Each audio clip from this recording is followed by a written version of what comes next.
guys, katatapos lang na ng trabaho natin kanina lang.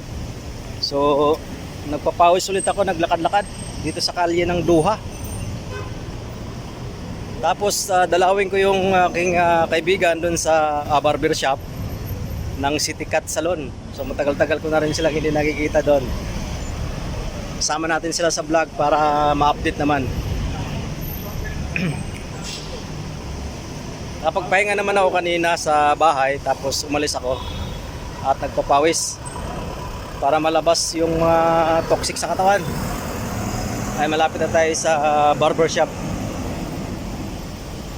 Dito ako nga pala sa Mansura area, Carpet Center. Ayan. Carpet Center. Maraming carpet doon, kaya tinatawag na Carpet Center itong area na to. So, nandito na tayo sa City Cut Salon. Tingnan natin kung busy yung ating trupang barbero. Bale, yung mga trupa natin, hiwalay na ng barbershop. Yung isa, Superman Salon. Itong isa naman, City Cut Salon. Nahati na sila, nagkahiwa-hiwalay na. Kumusta? Okay lang. Ayun, busy pa rin natin mga trupa. Teka.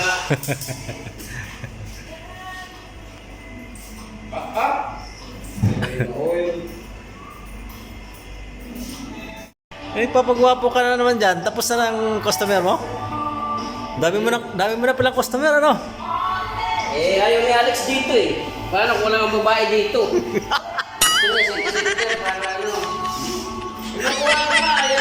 Bakit nandun na sa City Center? Sagala sa babae doon. Asan si Kakapagod na dito doon. Wala kami pahinga. Bakit? Naiiya nga kami kaya... Lahat ng customer pala napunta sa'yo? Oo naman. Yung kay Boss Alex? Andito na!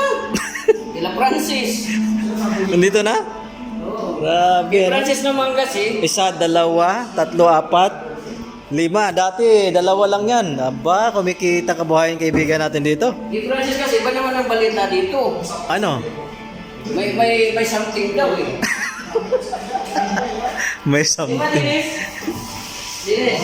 Di ba may nakarating dito balita ng customer na pag si Francis gumugupit may something? Ito yung pwesto nila dito, mga kadungos.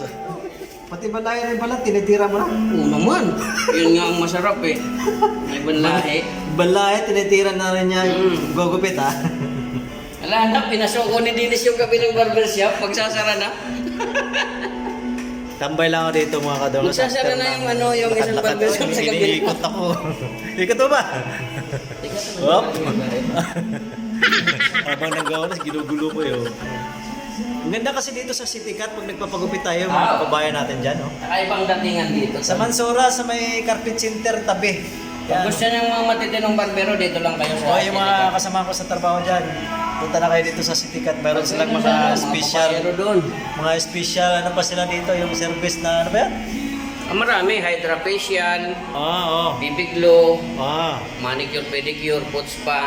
ayun, Kung gusto mong tanggal yung mga bukol-bukol sa mukha mo, pwede rin. ayun. Yun pala, no, marami pala silang ginagawa rin pala dito. Tagal na rin kasi ako hindi nakapunta dito eh. Saka nakakainis dito yung paglalabas mo sa trabaho, dadaling ka sa restaurant para pakainin. Kakainis. Kasi Nakikira sa amo yung gano'n. tinitreat kasi sila after na duty na. Pero alauna naman kasi ng madaling araw. Kagustuhan namin yun. Gusto nga na siya, magsara kami ng alas 9. Sabi ko 24 hours na lang. 24 hours na lang kaya kayo. Pag kami nag-puro na gano'n, nag-DO, may babae kami sa bahay niya. Matay tayo dyan. Wala pa masyadong customer. Medyo tapos na siguro sila kanina. Ngayon wala. Isa lang nabutang. Ayan, mag-tea muna tayo. Tapos tinapay. Papamerienda si tropa. Iba talaga to. Kakaiba. Ikaw na talaga.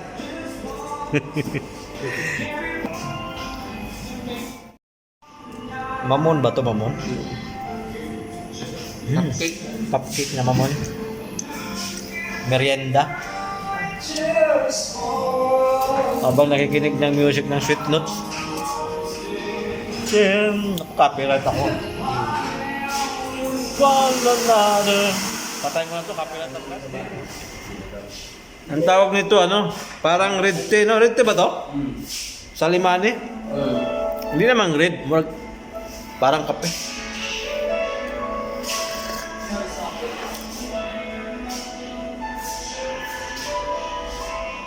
Ito lang kasi yung parang palaging iniinom dito sa Middle East. Pagkatapos yan, sunod mo yung mani. Karak, Ayun. karak, green tea, red tea. Ito lang talaga, kahit saan kanto, sa kalsada or sa dinadaanan namin dito. Mamaya, magre-rendibo kami. Mayroon silang mga ganito, mga chai, karak, Mamaya, rendibo tayo. green tea, lahat po. Kaya yung mga kababayan natin na nasa ibang bansa, sa Europa, sa Canada, Amerika, yung galing sa Middle East, naku, mamimiss nila itong mga karak-karak dito sa gitna sila. Ay, oras na naman mga kadungers ang uwian nito. Alas 10:30 na pala ng gabi. Nalibang ako sa kapapanood or kapakinig ng sweet notes. Salamat din at Ganda ng nito, ang ganda ng pagka nila sa salon na to. salamat din at nakapagpahinga din kami sa wakas. Wala nang tigil kakakupit. Natapos din. Maghintay pa ng customer to hanggang launa ng madaling araw. Okay, alas 10 na kasi. Tama na yung 2,000. Ano sir, kita? Tama na yung 2 kita ngayong araw. O, arat na. 2,250 na. O, pwede na. Pwede na rin. O, lahat ng mga kasama ko sa trabaho, huwag niyo kalimutan dito sa Okay na yun. Thank you sa mga customer. City Cat Salon, ha? Sintikat ha.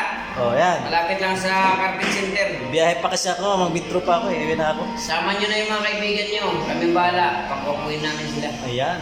Parang mga Thank bata. you kay Kadongers. Mga bata to, taga ko na nakikita, pero parang, hindi niyo ba alam mga kadungan, 60 na to, pero parang 55 lang. Ayan ang pagtakanin nyo. Grabe, oh. Ah. No? Ano sikreto mo, boys? Enjoy lang. Kain ka ng karning hilaw. Ganda talaga. Sige na. Ano ako? Nadalaw ko yung Toro tropa kasi na. na yun eh. Toro yun Oh, eh. yan o, si Tika to. Toro yun eh. Alright. Willie O. Bye! Bye na! Bye-bye. Kaulit eh. Masyado dito. Out! As they were a year ago. But all will be okay. I move on each and every day. The past is where it stays. Way back a year ago.